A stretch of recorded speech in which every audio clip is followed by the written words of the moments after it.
start of this, should we get some Dumb and Dumber voice or something like that? Ain't got no gas in it. Anyway, I like to usually start by removing the oil cap. Often, the oil cap has what kind of oil to put in the vehicle already on there. Removing the oil cap before draining the oil tends to help the oil drain a little quicker, less plugging action going on. Everybody clear?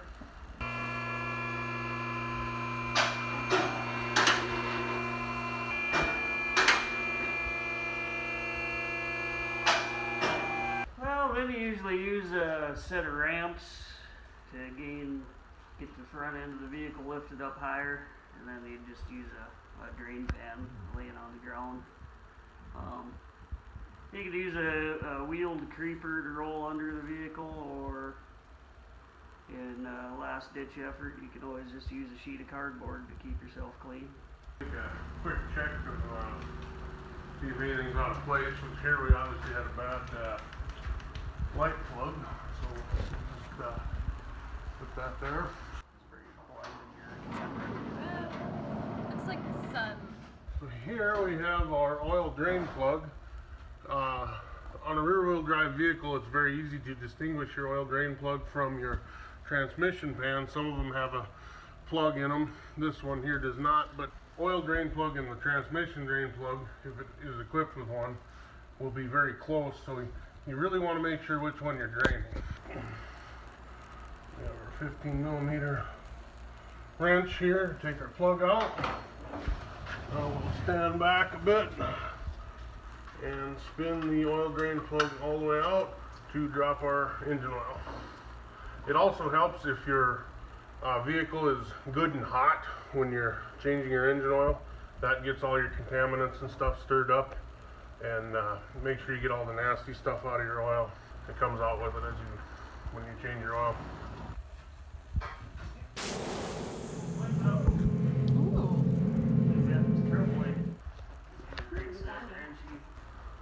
So here we have our filter wrench. Typical band, this one's a flex head. Makes it a little easier to get on the oil filter. Let's come up here. Make sure we're going the right way.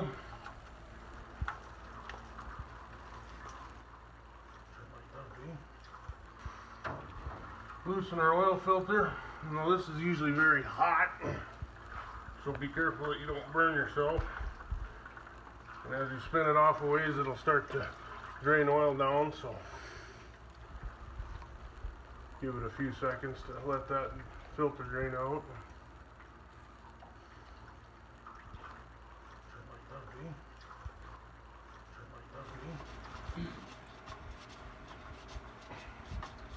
Yeah, pretty much anybody in town that burns waste oil for heat would gladly take it.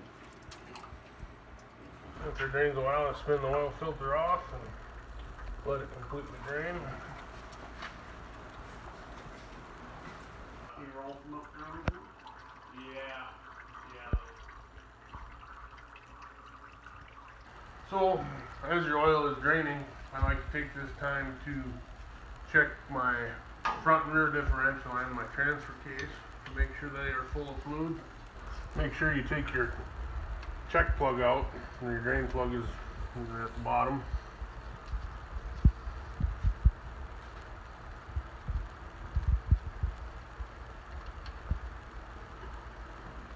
There's fluid seeping out, so we are plumb good on our front differential. Plug that back up. Lights are out again. Also like to take this time to give the CV joints a rock and make sure that there's no excessive movement in them. Also take this time to vehicle. Here we're greasing our tie rod end. Some of these grease zerks can be in very hard to reach places, but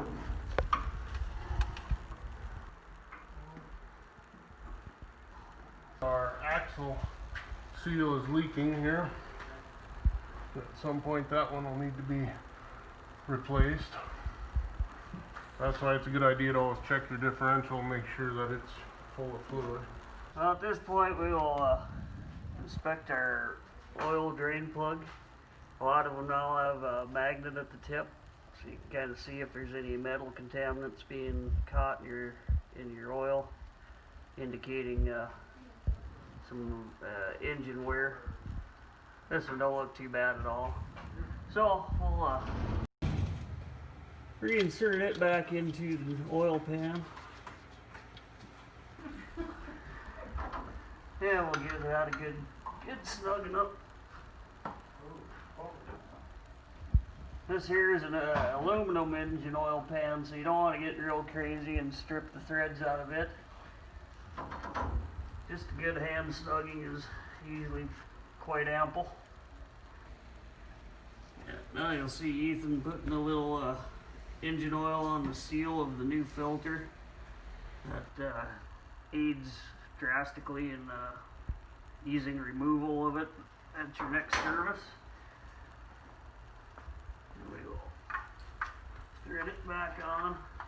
One thing to always check too on this rubber O-ring seal here is when you removed the old one, that seal came with the filter, because if it's stuck up there on the engine block still, you'll have two of these sealing rings and they don't hold pressure very well, and you'll end up with a pretty catastrophic oil leak.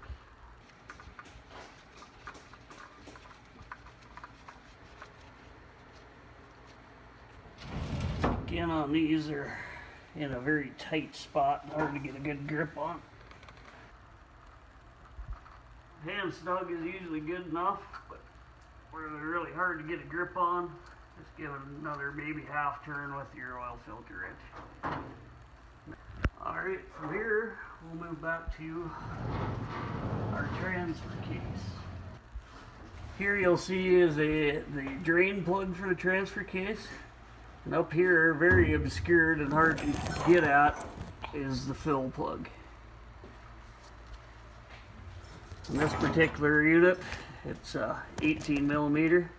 I've used, well, this is, as you can see, there's a lot of dirt caked up around here. I've come ahead of Ethan and kind of cleared some of that dirt out of the path so that when we take this plug out, we don't knock a bunch of dirt into the transfer case. Always like to be ready to catch a drip, because sometimes when they're getting full, they'll make a little bit of a mess when you take the plug out. If you got small enough fingers, you can sometimes get a finger shoved in there and feel how high your oil level is. This one we can't, so we'd probably have to use maybe an old cable tie or something similar. Yeah, Ethan just brought me one. Find a way to get it wormed in here. And as we can see, there is oil just below the fill plug, so we're in good shape there. This one is not a magnetic plug, but it never hurts to kind of look at them and see if there's any cause for alarm. Discolored oil. If you got kind of a milkshake appearance, you may have water in your transfer case. Especially important if you do a lot of river crossings or something. Go ahead and tighten this plug back up. This particular unit is a magnesium case with an aluminum plug, so both are fairly soft metals, and you really don't want to get carried away over torquing these either. You'll strip them out, possibly even crack the transfer case. We got just some slight seeping of oil from the output seal on the transfer case here. This is not a huge cause for alarm, but it is something to keep an eye on. If there was oil visibly dripping from there, it would probably be a really good idea to get that changed as soon as possible. Since right here, we'll give this U-joint a little bit of a shake and see if there's any undue movement here. That should all be pretty solid, and it is on this this vehicle. Alright, from here we will go to our rear differential. On this particular unit, our fill plug will be here. And I don't believe this will even have a drain plug. If you were to try to drain the oil, you'd have to remove this cover on the back. This particular one is use a 3/8 square drive. So you just use a 3/8 ratchet. Back that out. This one also had a fair amount of dirt around it, which I cleaned up previous to removing the plug.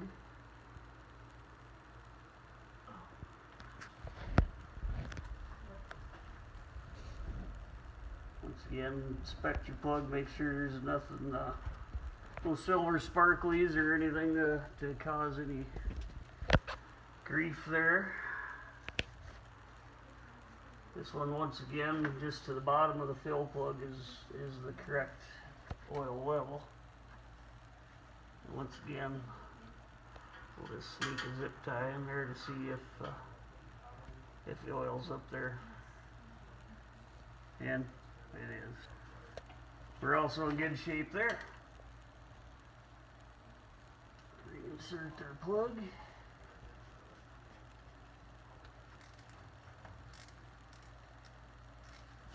Once again, we'll check this rear U-joint for any play. And that all looks pretty good. There's no signs of oil leakage here at the input seal. Kind of look at your brakes here, just around your brake rotors, to see if there's any signs of oil leakage there, which may indicate either brake fluid leak or possibly a differential oil seal leak. This one, once again, looks pretty good.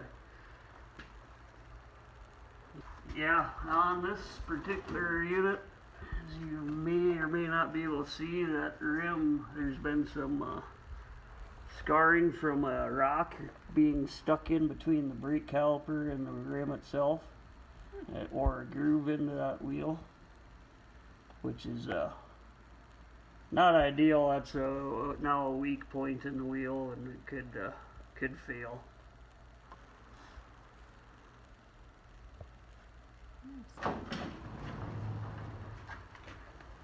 This will be our front drive shaft here. It'll be between the front differential and the transfer case if you've got a four-wheel drive. We'll just give it a little shake and a tug and see if we've got any loose joints here. That all looks really good too. This will be the front seal for the transfer case. That looks good and dry and clean. So no real cause for alarm here with any leakage on the transfer case at all. Another good thing to check is take a look at your shock absorbers. On this particular unit, I don't see any oil or seepage on this side. Looks like there's a little bit of seepage starting on this side, so that shock absorber will soon need to be replaced. Nothing to be terribly alarmed about at this point.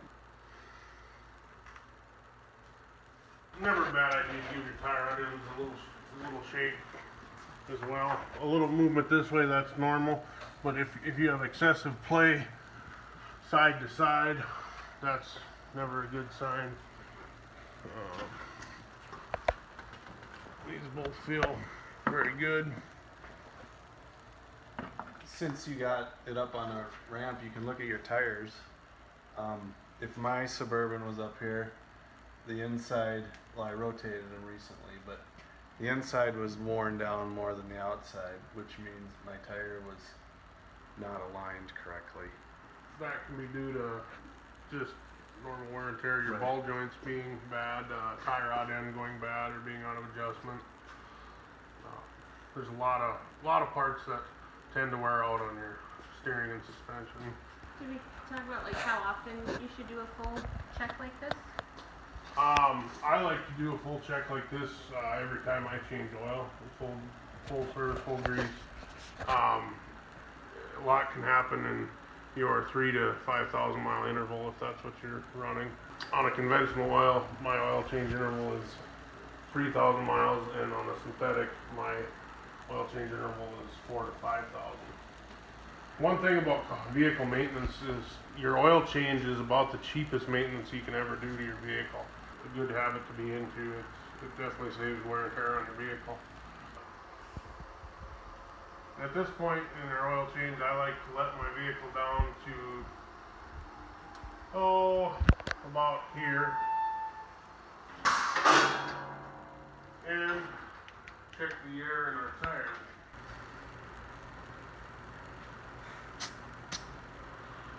And as you can see, we have 35 pounds in this tire, which is what I had it set at. So Where would you find how much air you should have in your tires? well, it's always written the recommendation for your max air pressure on your tire here. Yeah, Nora's gonna be doing a lot of editing. Okay, right here, as you can see, your max tire pressure, it says 80 psi cold. So your tires can fluctuate in pressure due to hot and cold. So it's a really good idea in this country to check your tires once it gets cold in the winter, because they'll lose 4 to 5 pounds sometimes. I have this at 35 because I don't pull a trailer with this at all. They ride really rough when you inflate them to that. The only problem with running them low is that they can start to cup and wear funny. On your door jamb here, as you can see, the vehicle recommends that your cold tire pressure be 35 psi. It's also something to be aware of, that this sticker is here. This tells you your tire size and your recommended air pressure. It can happen that the locks on one side of your hoist will stay engaged while the other side is free, and you can actually start letting your vehicle down on a tilt. I couldn't demonstrate what happens, but usually you realize it about the time the oil starts running out of the drain panel over the floor. May or may not be speaking from experience. Now that our vehicle's all the way down, we can fill the vehicle back up with our engine oil.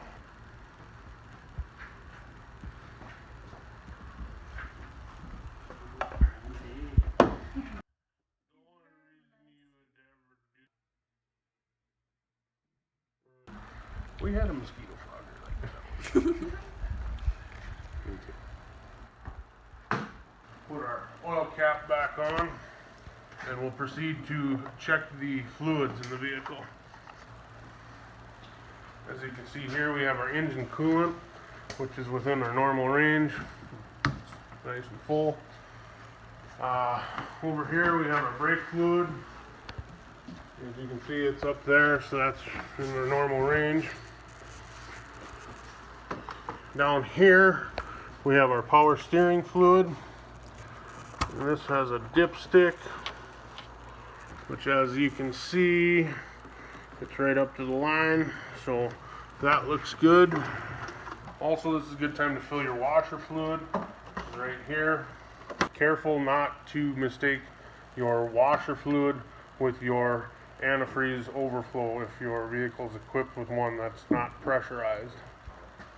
And antifreeze smears up your windshield, something terrible. Also, at this time, we will check our air filter. So this particular vehicle takes a Phillips screwdriver, and there's 4 screws. As you can see, this air filter looks almost new, so nothing to worry about there. A good way to check these air filters is if you can see light through the filter, you're doing good. There's no large deposits of dirt in between these pleats here, so this air filter's plumb good yet. These can be very tricky to get back together at times. This one doesn't have little clips. Some of them have little clips that this box slides down onto, and those can be very finicky on getting them apart. Well, I seen one last night, but I can't remember where. I did fish one last night. Here we have an antifreeze tester, which all these different floats in here. So once we suck up some antifreeze, it'll tell us the temperature that our antifreeze is good to. To do that, we must take our radiator cap loose. Now this is a pressurized system. It has 16 pounds of pressure in it. And if your vehicle is hot, it will spray hot fluid that's 210 degrees all over. It's also never a bad idea to get a rag, put over the top of your radiator cap as you take it loose, just to ensure that it will not spray antifreeze all over you.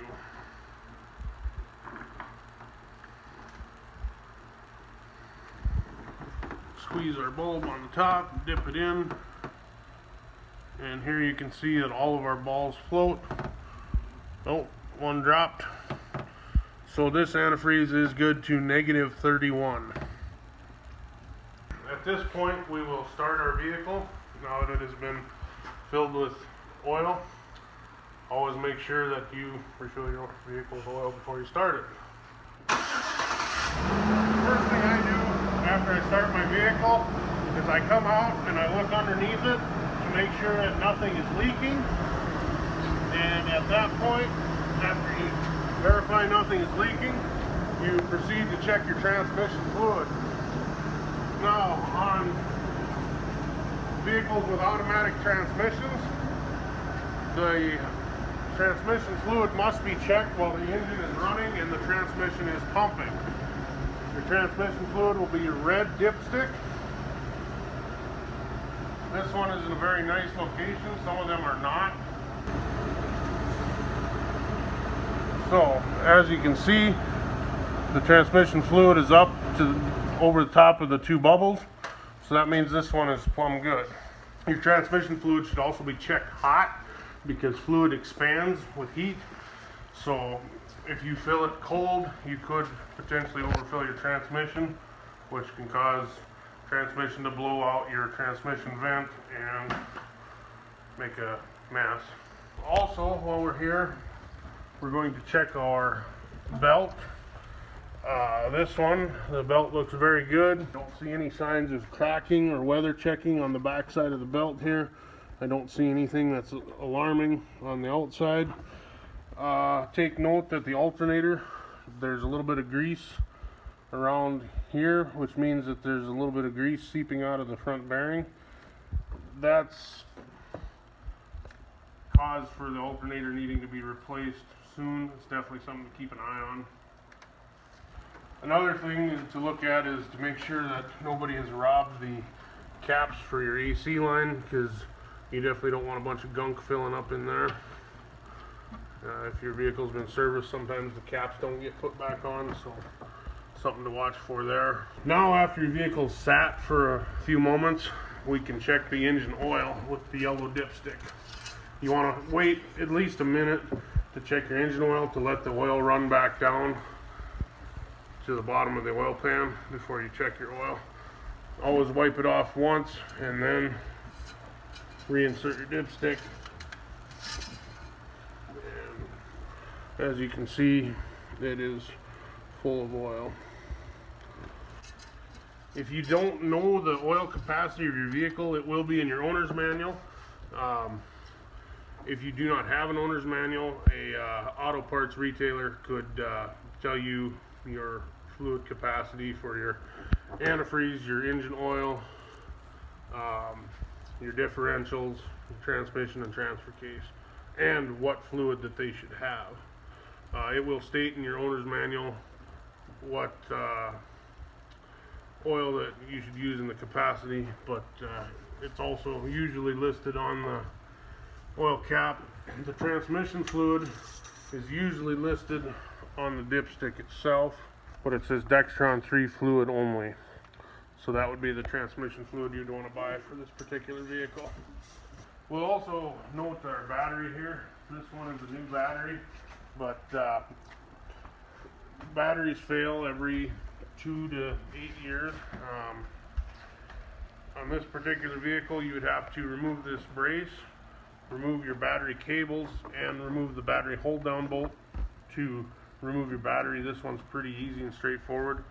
One thing you want to note when it comes to removing your battery, you always want to take your negative terminal off first, because the negative terminal cannot spark if you would touch your ground to the body of the vehicle with something metal.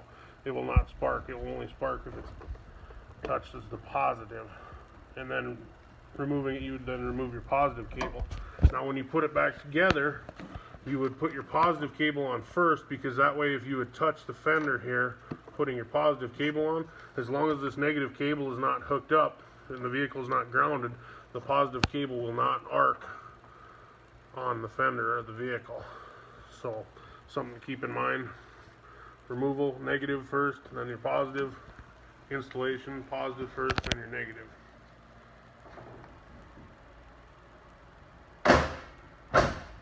Okay. For your wiper blade replacement, first you'd pull your wiper arm up. This one, we can't flip it all the way back over, so we have to do it from here.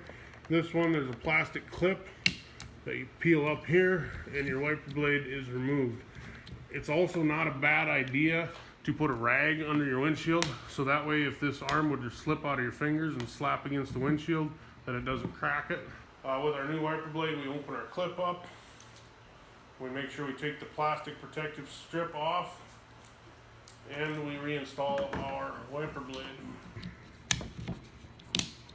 Just like so. These are the easiest style of blades. I don't have any of the more difficult ones to show you, but some of them have a clip you have to hook and then pull off. Some other ones have a deal you have to squeeze together. There's several different styles of wiper blades. Most of your auto parts retailers will install them for free if you come in, buy them, and ask them to put them on for you. They usually don't have a problem with that.